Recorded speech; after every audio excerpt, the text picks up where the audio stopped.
The dragon's first breath of fire lit the night like dawn, and the dead screamed without throats.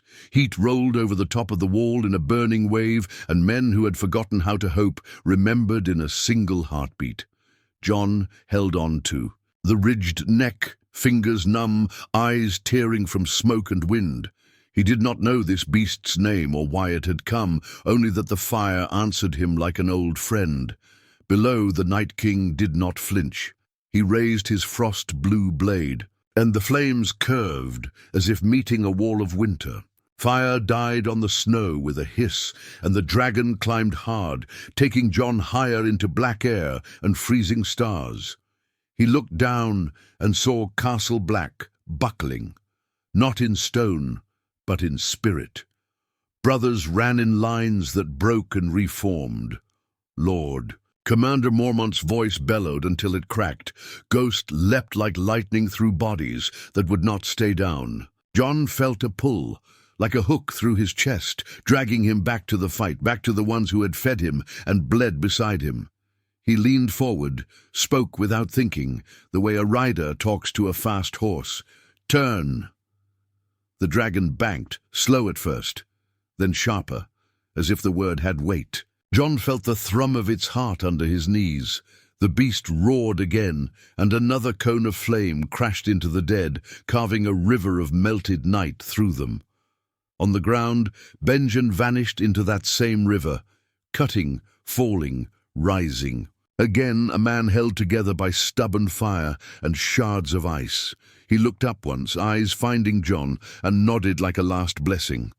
Then the dead swarmed him, and he was gone. John's breath snagged. He wanted to dive, to burn everything around. His uncle to ash? But the Night King lifted his arm, and the ice under the dead hardened into a shield of glass. John understood then. He could save no one if he tried to save one. He chose the living left behind the gate. "The wall," he said to the dragon. And the beast screamed as if it understood sorrow, curved its wings, and soared along the ice crown. Arrows snapped off the dragon's scales like twigs. The flames poured again, this time not at the army, but at the tunnels and winches where the dead pressed hardest. The gate held. Mormont stared up at fire streaking across the sky and forgot to order for a breath. Then he found his voice and made the men move like a single blade. "Oil, now! Archers on the catwalk! If it burns, it dies!" For a moment the dead did die, and did not rise. Far to the south, the raven with the golden seal came too late to a man who had already chosen war. Ned Stark sat in a small chamber at Winterfell with a single candle fighting the dark. Catelyn was asleep, or trying to be. He turned the parchment over, saw Cersei's hard order, and slid it into the flames. The wax popped. The Queen's words turned to smoke. Maester Luwin stood by the door like a thin shadow. "John?" he asked softly. "Gone beyond our reach," Ned said, "and exactly where he must be." Old Nan sat in the corner with her knitting and did not look up. "Wolves don't cage their whelps," she muttered. "They teach them to bite." Jory Castle entered without knocking, face wind-whipped. "Riders, my lord, not ours. 10 at least on the King's Road." "Gold in their cloaks?" Ned's mouth thinned. "Lannister." He rose. "Rouse the guard quietly. If they ask for winter bread, we're gracious. If they ask for John, we are deaf." Jory nodded. Old Nan's needles clicked faster. Luwin hesitated. "If she pushes, my lord?" "We smile," Ned said, voice like stone, "and buy time with small lies. The big one is already at the wall." In King's Landing, Cersei paced like a lioness in too small a cage. Jaime lounged in the window, tossing a gold coin and watching the moon skip across it. "You sent men after the boy," he said. He should have sent me." "I need you here," she answered, "because when Robert sobers enough to ask where his friend's bastard is, I want your pretty tongue to say something that keeps him drinking." Jaime grinned. "I'm very good at keeping kings drunk." Cersei stopped. Do you ever wonder why he never asks about his own bastards? Jaime flipped the coin, caught it, and didn't answer. Varys drifted in like a sigh. "Your Grace," he said, sweet as honey. "A small matter, a large threat." He laid a map on the table, candles trembling. 3 ravens from the wall, one burned in the rookery, one returned with no eyes.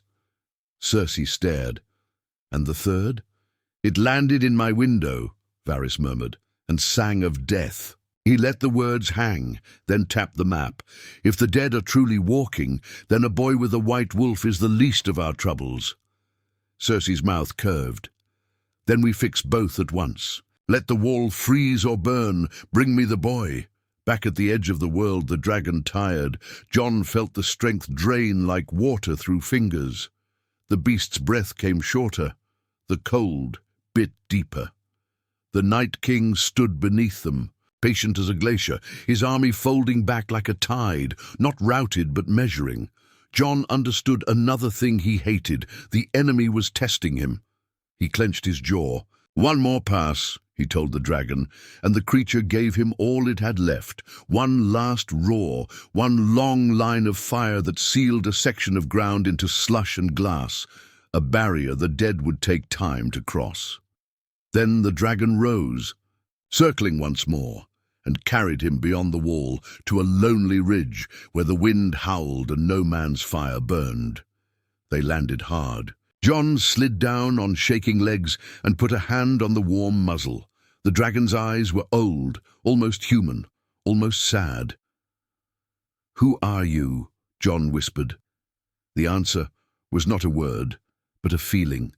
Ash, salt, storm, a cradle of stone by the sea, images that did not belong to the north. Ghost trotted out of the dark, as if he had always known this place, and pressed his head into Jon's thigh. "You found me," Jon said, and for the first time since the letter he smiled. Boots crunched behind him. He turned, hand going to his sword. A figure stepped from the black, tall, lean, wearing rough furs without sigil, no steam of breath, no blue in the eyes. A man, then, or something that still wore the word. "Easy," the stranger said, voice low, smooth as oiled leather. "I flew farther than I meant," Jon replied, wary. "If you meant to kill me, you'd have done it in the sky." The man tilted his head, as if amused. "I don't kill boys with dragons, I talk to them." Jon did not lower his guard. "Name." The man smiled without warmth. "Names are chains. Call me what the wind calls me." Jon frowned. "And what's that?" "Shadow," he said, and Jon's skin pricked. The memory of Winterfell's secret council flickered. Varys's favor, a faceless whisper. "You were sent to erase whispers," Jon said, "and here you are making more." The man shrugged. "Even shadows change their work when the moon turns red. I'm not here for your head. I'm here for your choices." The dragon watched them both. A dark hill with eyes. Ghost's hackles rose, but he did not growl. "Speak," Jon said. The stranger stepped closer, hands open, empty. "The Queen's riders took the King's Road an hour after your raven left the wall. 10 men to make noise. 2 more far ahead to scout. They wear the lion outside and knife work inside." Jon felt heat crawl up his spine. "Winterfell?" "Not yet," the man said. "They stop at holdfasts first. They ask soft questions. They buy ale. They plant fear." He paused, studying Jon's face. "If they touch your home, the north will answer with steel. Then the south will answer with fire. And the dead will laugh." Jon's fingers tightened on the dragon's scale. "What do you want me to do? Hide?" The man's eyes were unreadable. "Choose the war you can win. You can't win the Queen's tonight. You might win the one that froze your uncle." Jon swallowed. The wind cut through the pores, clean and merciless. "You knew Benjen." "I know everyone who walks alone," the man said. He pointed north. "There is an old place beyond the first watchtower.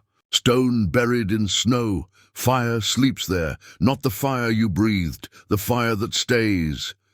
John looked from the stranger to the dragon to ghost to the endless dark. He was so tired, and yet his blood hummed like a struck bell. "If this is a trap," he said, "I'll burn it." The man's smile returned, thinner. "Good. Traps fear fire." He stepped back into the night, and the night took him. John stood very still. He could return to Castle Black and be a hero for a day. He could fly south and burn gold cloaks on the road and bring war to his father's gate. Or he could step deeper into the cold and find the thing the dead feared. He climbed back onto the dragon, hands steadier now. "One more flight," he told the beast, "then we rest." The dragon launched with a grunt, wings beating the dark into shape. John felt the pull north like a rope through his ribs. Somewhere, down there, a light burned that did not belong to any man. Behind him, the Night King watched the sky and did not move. Far away, in a warm tower, Circe poured wine and smiled at a map. And in Winterfell's godswood, snow fell soft on a stone girl's face, while a wolf in the crypt dreamed of fire. John set his jaw and followed the pull into the white, where the world ended and something older than kings waited to be woken. The dragon carried him into a sky so black it felt thick, and the wind scratched his face like claws. John followed the pull north, past the first watchtower where the stones leaned like old teeth, and the rope bridge hung frozen stiff.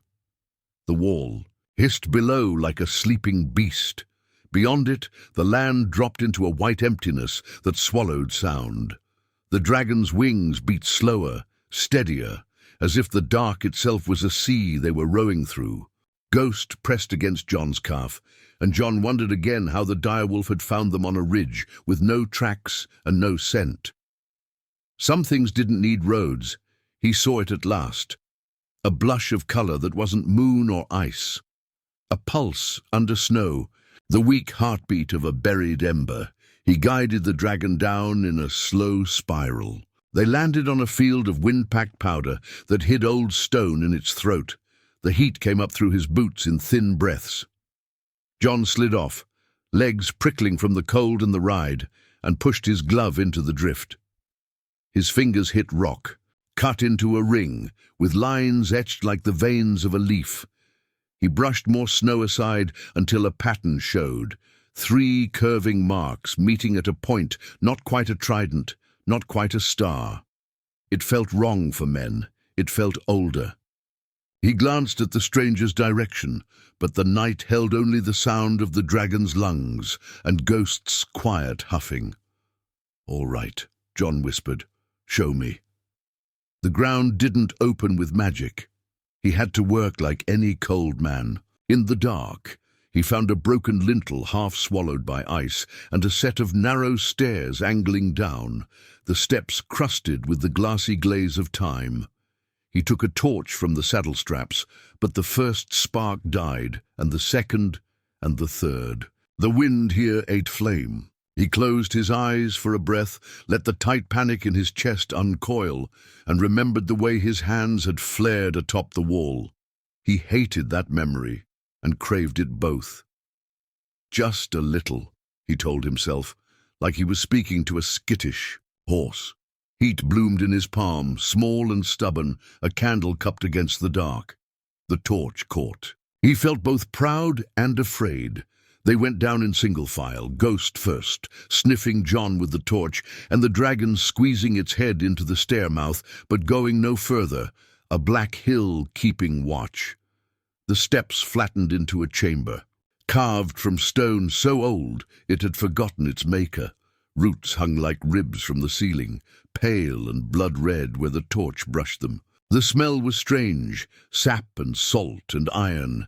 In the center stood a shallow bowl of black glass, waist-high, set on 3 clawed legs. Ash lay in it, not dead, but breathing, a quiet orange like the last eye of a dying fire. John reached, then stopped. The warmth on his skin was steady and patient, not hunger like ordinary flame, not wild, waiting. He fed it a curl of scraped bark. The ember exhaled and took the offering with no smoke, no spit. The light rose without flicker, filling the bowl, and the glow crawled along the carved lines in the floor, like rivers waking in spring. Ghost's ears tilted. John held the torch close and saw lumps stacked behind the brazier, knives and arrowheads. Of dragon glass, dull black with sharp edges that drank light. He heard a scrape, soft as a mouse. He spun, blade half out. A shape peered from between the roots, small, willow-thin, eyes too large, hair like moss. It was a child, and not. Stories had worn teeth on creatures like this. Old Nan's voice rose in his head whether he wished. It or not. Children of the forest, singers, leaf-eaters. Names didn't matter. The thing watched him without fear. You woke the ember, it said. The voice was as dry as bark. It would not wake for cold men. I didn't mean harm, John answered, lowering his sword, but not sheathing it. I was told there was a fire here, one that stays. There are many that stay, the Not-Child said, stepping into the light. Her skin had the color of rich, earth and old oak. Stone keeps fire, blood keeps fire, oaths keep fire. You woke the one our mothers left when the first ice learned to walk. She looked up at him and sniffed the air like a fox. You are wrong and right at once, wolf and wind and ash. We smelled you when the wall cried. John's throat dried. I need something that can kill what's coming. What's coming? And cannot be killed, only ended. She tilted her head. The cold king seeks the hinge, the door that swings both ways. He thinks if he breaks the hinge, the door will never open again. Her gaze sharpened. You carry the hinge. I didn't. Ask for it, John snapped, the anger sudden and hot. I only want my people safe. Want is a fire too, she said. Feed it the right wood. She stepped past him and dipped a twig into the black glass bowl. It flared, and the flame flowed along the twig like water clinging to a branch. She touched it to a dragon glass dagger. The blade took fire without burning. The edge glowed red as dawn, but her fingers did not char. Fire that stays, she murmured. It forgets to die when it knows a true name. How? John asked, soft again. Teach me. The Not-Child smiled in a way that was both kind and sharp. You already know, blood, breath, word. She pointed at his chest, his mouth, his throat. Say the true name of what you are, and fire will remember. He stared at the ember, at the dagger, at his own hands. He wanted to say, Jon Snow. He wanted to spit the other name into the dirt. Jaehaerys Targaryen tasted like a stranger's. Cloak.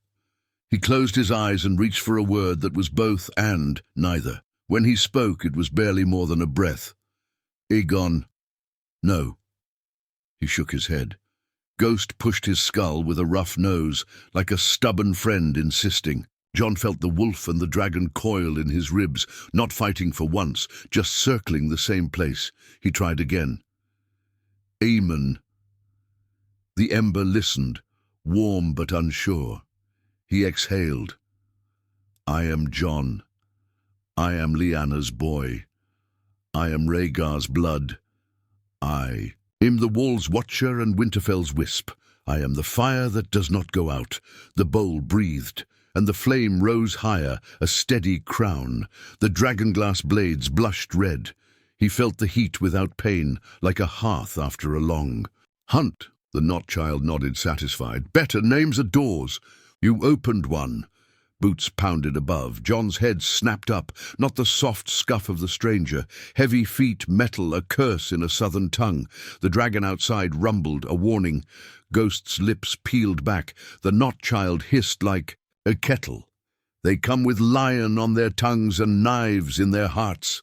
Cersei's riders, John said. The choice from the ridge leapt back at him. War here or there. Fire now or later. He grabbed a satchel and shoved dragonglass into it, took the red-lit dagger and a handful of arrowheads that burned without smoke.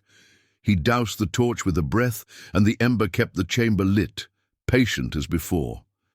Can you hide this place? He asked. The Not-Child raised both twig-thin arms. The roots stirred and wove tighter, the stairmouth narrowing until it was only a foxhole. If you leave, it will forget how to be found, she said. That is the cost of keeping. Keep it, John said. I'll come back if I live. He met her gaze. If I don't, keep it for the next fool who needs it. Not a fool, she said, a hinge. She touched 2 fingers to his brow, quick as a bird. Go, wolf dragon. He went. The night hit like a slapped door. Anav. Dragon crouched low, eyes narrow. Figures moved beyond the ridge. 3, maybe 4, dark shapes against darker snow, careful as cats. They split, 1 circling wide, 2 sliding straight, 1 hanging back. Not wildlings. Trained. John slid into the dragon's saddle and felt the satchel thump against his hip.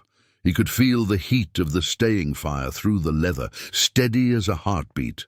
He didn't rise into the sky. He kept low and let the night make him small. Ghost vanished into shadow, a white whisper in a world of black. John could hear the men now, the quiet rings of metal, the fog of their breath. He tasted copper on his tongue. Not fear, not quite. He thought of Winterfell's walls and old Nan's clicking needles, of Ned Stark burning a queen's order and choosing his son instead.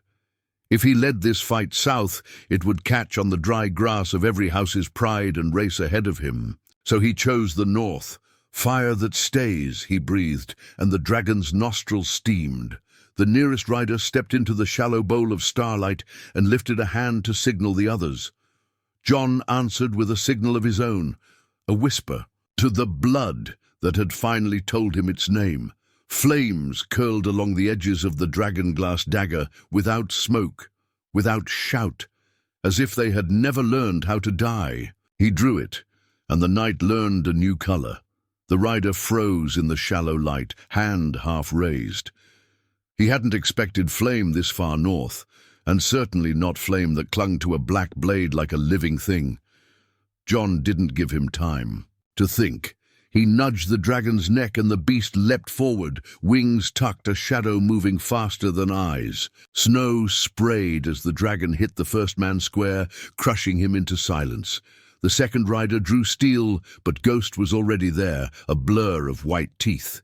The man's scream was brief, cut short by fangs at his throat. The third didn't fight. He ran. South toward the King's Road. John's breath clouded the air, hot from the fire burning in his hand.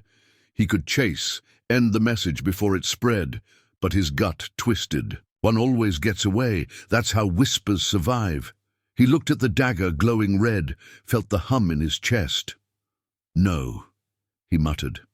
Not tonight. He pressed the blade to the snow. Fire raced across the ground in a thin line, cutting. Off the fleeing man's path, the rider stumbled, cursed, and turned right into Ghost's jaws. Silence came again, broken only by the dragon's low rumble. John wiped the blade clean on his cloak, though the flame never dirtied. He checked the bodies. Southern cloaks dyed black, but gold thread hidden in the lining. Not soldiers of the watch, not even scouts. Cersei's knives. So it begins, John whispered.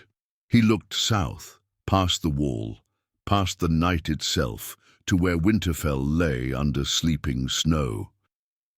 Father, I hope you're ready. Far below the world of ice, Ned Stark sat at his table with a map spread wide. Jory Cassell stood with arms crossed, Roderick's face grim as a storm, Maester Lewin's thin fingers tapping the parchment. Old Nan knitted in the corner, her mutters sounding like prayers or curses. It was hard to tell. They're not hiding anymore, Jory said. 2 men at the village of Barrowton, asking about a boy with black hair and a white wolf. They offered. Coin for any tale, too much coin. Ned rubbed his jaw. His beard had gone white at the edges, but his eyes were steel. The queen grows bold. She grows desperate, Lewin corrected softly. Robert won't last long. She feels her throne tilting. Roderick slammed a hand down. Then let her send knives. The North will cut them all. Ned shook his head. If we draw blood here, she wins. She'll call it rebellion, and the king will believe her, drunk or not. We fight her whispers, not her swords. Old Nan snorted. Whispers bite deeper than swords if you feed them. Her needles clicked sharp in the silence. "You best start feeding lies, boy, before the wrong wolf gets hunted." Ned looked at her, then at the others. "We already did," he said. "But it seems the Queen didn't like the taste. We need stronger poison." Lewin hesitated. "A name." Ned nodded slowly. "A name so vile, so shameful. No one would believe he's worth more than the snow under his feet. If she thinks, 'John, a bastard of bastards,' she'll turn her eyes elsewhere." His voice cracked on the word John, but he didn't stop. "Who will carry it?" Jory asked. The door creaked. From the shadow stepped the faceless man, silent until every eye turned. His voice was cold stone. "I will." At Castle Black, horns sounded again, not 3 this time, but one long mournful note. Not dead, not wildlings, riders.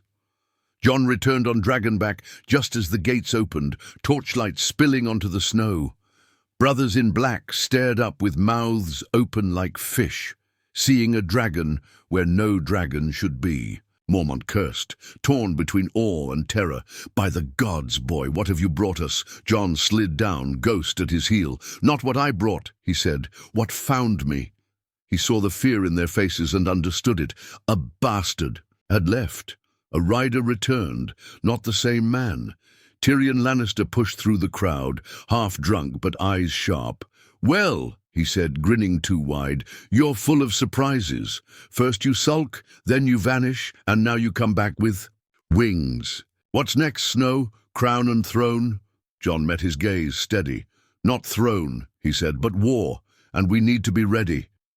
He unshouldered the satchel and dumped its contents on the nearest table. Dragonglass clattered across wood, pieces glowing faintly with the ember's gift. The hall went silent. Even hardened rangers leaned close, eyes wide. "Where did you—" Mormont began. "North," John cut in. "Farther than the watch ever rides. There's fire out there. Fire that stays. Enough to arm the wall if we work." He raised the burning dagger. "This kills them. I've seen it," the men murmured, fear mixing with hope.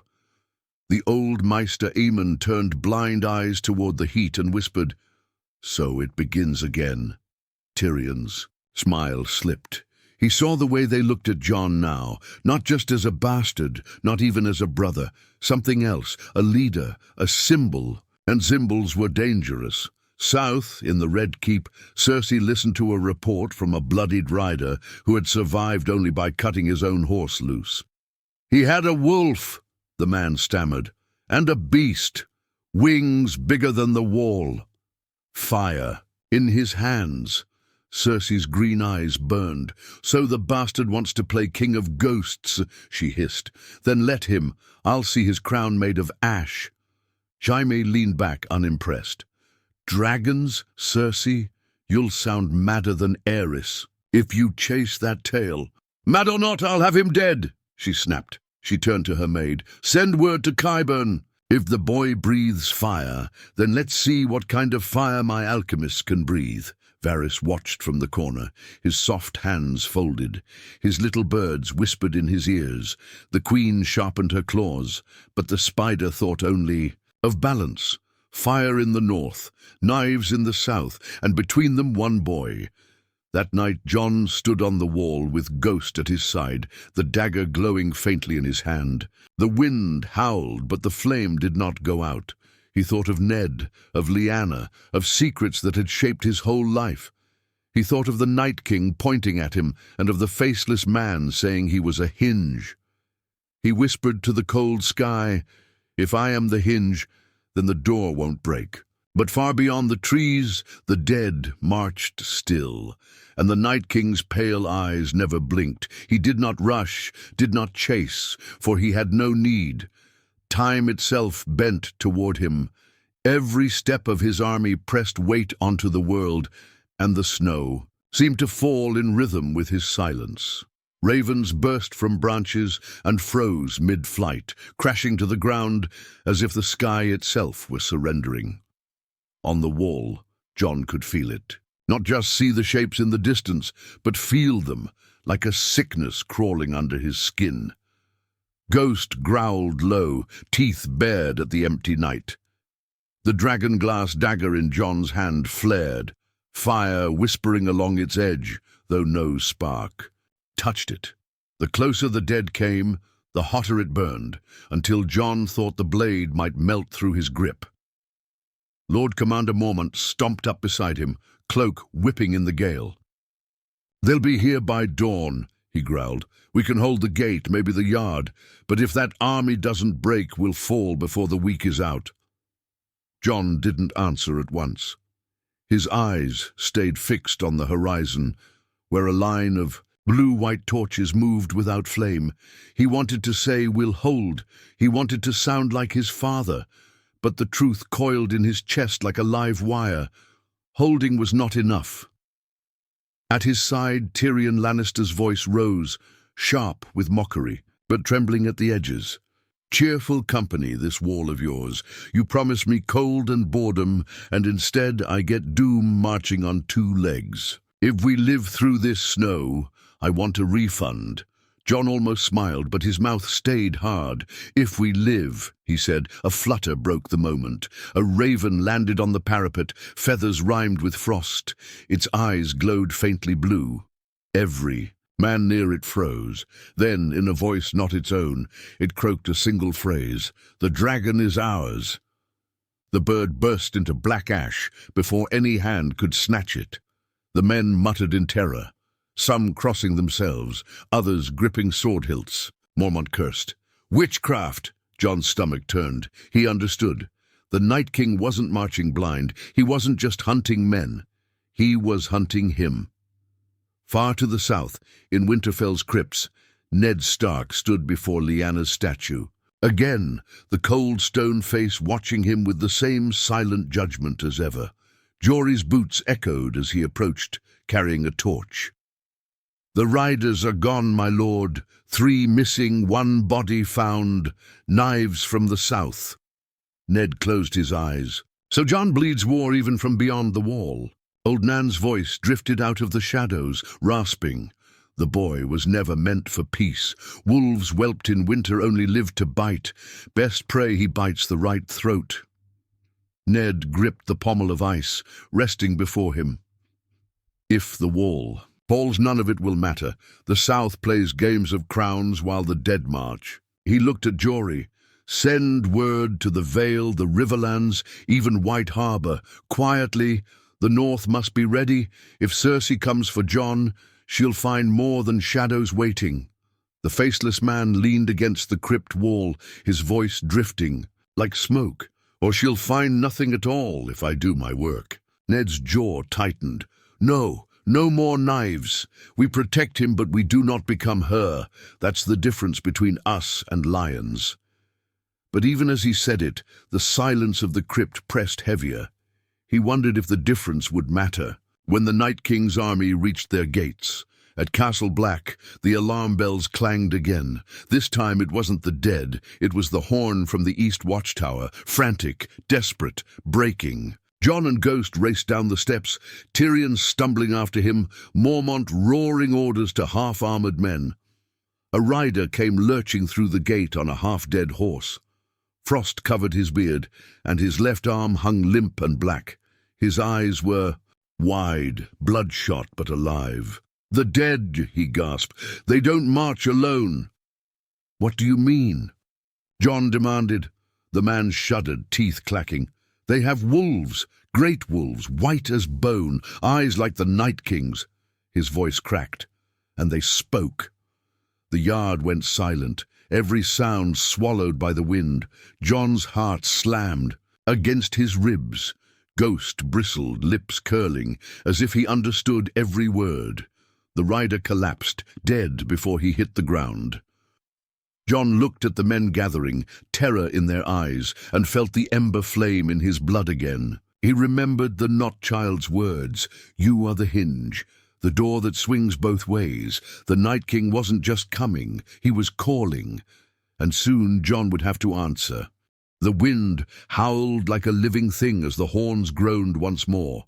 Brothers of the Night's Watch ran through the yard, half-dressed, half-armed, but all terrified. Fires sputtered, shields clanged, and the sound of frightened prayers cut through the night air. On the wall's eastern side, shapes were gathering at the tree line. Not men, not even the slow, shuffling dead. These moved differently, low, swift, shadows gliding over snow. John climbed the steps 2 at a time, Ghost bounding ahead, his white fur glowing in torchlight. At the top, the sight froze him. Wolves, enormous wolves, each the size of a horse, pelts white as death.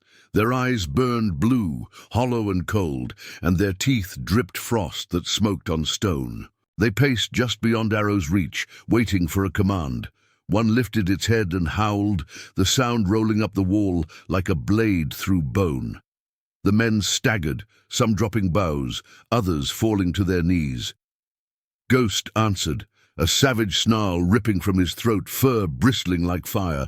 His red eyes locked on the largest of the dead wolves, a brute with scars across its snout and a jaw that hung too wide.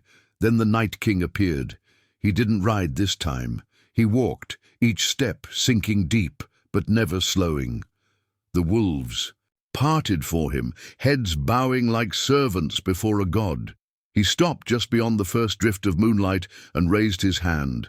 The largest wolf padded forward, its blue gaze locked not on the watch, not on the wall itself, but on John.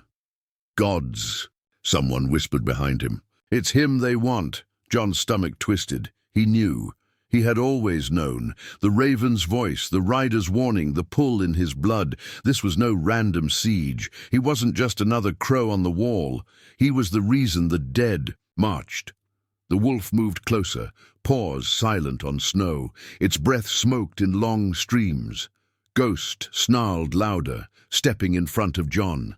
The two wolves stared at each other, red fire against blue ice. The world seemed to hold its breath. John felt the dragonglass dagger burn in his hand, the flame licking brighter. He could leap down, meet the beast in blood, but deep inside, another voice whispered, "Don't fight it like a man, face it like what you are." He stepped forward, past Ghost, past Mormont's outstretched hand. The cold hit him like a wall, needles, stabbing his skin, but he kept walking. The men behind him shouted, begged, cursed. Tyrion's voice cut through, "Snow, don't be a fool!" John didn't stop. He raised the glowing dagger, but not to strike. He held it out, steady, the way he had with the dragon. The dead wolf halted. Its ears twitched, its head tilted. The blue glow in its eyes flickered, just once, faint, like a candle in wind. The Night King's face didn't change, but the ground itself seemed to tense. The wolf growled low, torn between two masters. John whispered, voice raw, "You are not his. You are mine." The dagger flared, bright as sunrise. For a heartbeat, the wolf's eyes burned red. The blue snuffed out. It threw back its head and howled, not cold, not dead, but wild. It turned, snapping at the smaller wolves, ripping into one with savage fury. The Night King lowered his hand, his army stilled. For the first time, John thought he saw something in that frozen face. Recognition. Then the Night King turned and walked back into the forest. The dead wolves followed, dragging their fallen brother into the dark. The silence they left behind was heavier than battle. John fell to his knees, breath ragged. Ghost pressed against him, licking his hand as if to keep him tethered. The dagger dimmed, its fire sinking to embers again. Mormont's voice thundered from behind. "What in the seven hells just happened?" John didn't answer. He stared into the night where the Night King had vanished, his heart pounding with a truth he could no longer ignore. The dead didn't just want to kill him. They wanted to claim him. Meanwhile, in King's Landing, Cersei held a goblet of wine, her hand shaking for the first time in years. Before her knelt a raven handler, stammering through a report.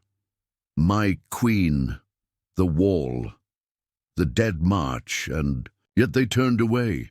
They say the bastard, Jon Snow, stood before them, and the Night King spared him. Cersei's lips curved into a cruel smile. Spared him? No, not spared. Chosen. She raised the cup, her green eyes glinting. Then, let the wolves fight their dead. When they've eaten each other alive, I'll sweep the ashes and crown what's left. In the shadows, Varys listened, his round face unreadable, but in his heart a new fear took root. The boy wasn't just a secret anymore. He was a weapon, and the world would kill to wield him. The wall slept uneasily that night, if it slept at all. Men whispered in corners, staring at Jon as though he were something less than human, or more. Ghost curled at his side, restless, ears twitching at sounds no one else could hear. The dagger burned faintly still, glowing like a coal buried in his palm, no matter how many times he tried to sheath it. When dawn broke, it was grey and thin, the kind of light that gave no warmth. Jon walked the yard, brothers stepping aside. As if his shadow carried fire, Mormont called him into the Lord Commander's solar, the air thick with smoke and tension. Tyrion was already there, slouched in a chair with dark circles under his eyes, wine untouched. Maester Aemon sat silent, hands folded, but his blind eyes seemed to fix on Jon the moment he entered. Mormont's voice was sharp. "What did you do, boy? They were at our gates, and then they left. No arrows, no fire, no reason. They walked away like dogs called home. Why?" Jon clenched his jaw. "Because they weren't after the watch. They were after me." Silence. Tyrion gave a dry laugh, but there was no humor in it. "Well, that explains the charming way they stared at you like a fat goose at supper. Care to tell us why the Night King spares you and no one else?" Jon hesitated. His father's promise weighed. Heavy. Ned's voice echoed in memory. "The fewer who know, the safer you'll be. But safety had died on the wall last night. Secrets could smother as easily as swords." "I'm not Ned Stark's bastard," Jon said. The words tasted like ash. "I'm Lyanna Stark's son, and Rhaegar Targaryen's." Mormont slammed his fist on the table, rattling the goblets. Tyrion sat up straighter, eyes suddenly sharp. Aemon did not move. He only breathed deeper, as though a weight he had carried all his life had shifted at last. "You're lying." Mormont growled. "I wish I was." Jon pulled the dragonglass dagger free. The flame licked up the blade again, steady and strong. "This isn't chance. The fire answers me because of what I am." Maester Aemon's voice cracked the silence. "I knew it. I felt it in you, boy, fire and ice together, bound in one. You are the song we sang of in whispers when the last dragons died." Jon stared at him, throat tight. "I don't want songs. I want to fight the dead. If my blood helps me do it, then I'll use it, but I won't be anyone's king." Mormont rubbed his temple, muttering, "7 hells. The South will bleed for this if they hear. And the Queen, she already knows." Tyrion interrupted softly. His sharp eyes flicked to Jon. "Or at least she suspects. She sent knives north. I warned you, Snow. Cersei hunts threats to her brats, like a lioness in heat, and nothing's a greater threat than a dragon's son hiding in wolfskin." Jon's stomach churned. "Then the wall isn't just fighting the dead. We'll be fighting her too. 2 wars at once," Mormont said bitterly. "No," Jon replied, voice hard. "1 war. The real one. If she wants me, she'll come. But if the wall falls, there won't be a crown left in the South worth wearing." Part of the South, Winterfell's council gathered again in the crypts. Ned's face looked older, worn by sleepless nights. Roderick leaned on his sword. Luwin carried a new letter from the wall, its wax seal cracked and smudged from haste. "It says the Night King turned back," Luwin whispered, voice shaking. "That he faced Jon Snow and spared him. That he left as if called away." Roderick spat. "That makes no sense. Dead things don't choose." "They do if their master tells." "Them too?" Old Nan croaked. She didn't look up from her knitting. "The Cold King knows his blood. He won't kill it yet. He wants it. Fire that bends instead of burns. A hinge, they called him once. A door needs both sides to swing." Ned's hands trembled on the stone table. He wanted to deny it, to cling to the lie he had built so carefully. But John was not under his roof anymore. The boy's blood was out in the open, and lies were only shields until the wind turned. "Then we must make a choice," Ned said. His voice was low, but it carried, like iron through the chamber. "Do we let him carry this burden alone, or do we bear our swords beside him? If the queen comes, she'll take the north piece by piece. Unless we show her, the price will be too high." The faceless man shifted in the shadows, silent until now. "A war of whispers is coming. The queen sharpens her lies. You must sharpen yours." Ned looked at him, weary. What lie will save him now? The faceless man's pale eyes glinted. "One that makes Jon Snow so worthless. No throne would waste steel on his head." In King's Landing, Cersei sat in her chamber, Qyburn at her side, whispering of wildfire stores and new experiments. She tapped her fingers on the table as if counting heartbeats. "Send word north again," she said coldly. "If the night King spares the boy, then I want him alive. Bring me the wolf dragon bastard. If the wall must burn to deliver him, so be it." Jaime leaned against the doorframe, arms crossed. "And if he really is what they say, fire and ice both, what then?" Cersei's smile was sharp as glass. "Then we teach the world that even fire can be drowned." On the wall, Jon stood with Ghost at his side, watching the horizon. The men behind him whispered his name, not as an insult, but as a prayer. Some called him Snow, others called him Targaryen. And the dead in the forest waited, patient, knowing the hinge of the world was no longer hidden in Winterfell's shadows. The Night King would not wait forever, and neither would Cersei. The wall shook with tension, though no battle had yet begun. Every man felt it, the silence beyond the trees, the waiting eyes in the dark. It was not war, not yet. It was a game of patience, and the dead had no need for haste. Jon Snow stood atop the wall, Ghost at his heel, the dagger burning faintly. In his hand, his brothers whispered behind him, some in awe, others in fear. Lord Commander Mormont barked orders to keep discipline, but even he could not hide the way he stole glances at Jon, as if the boy might turn into fire or frost before his eyes. Then the horn blew. Once. Not the dead, not wildlings. Men. The gates opened, and riders in gold-threaded cloaks entered under the black banners of the Watch. Lannister men. Their leader dismounted, smiling with false warmth. "By order of Queen Regent Cersei," he declared, "we seek a bastard boy called Jon Snow. The crown would have him in King's Landing, alive or dead." The yard froze.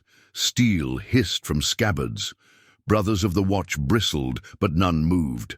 To defy the Queen was treason. To obey her was worse. Jon stepped forward, Ghost snarling at his side. "This is the Night's Watch," he said, voice hard, "not the Queen's kennel." The captain smirked. "Then fetch the dog she wants." Before steel could sing, fire roared.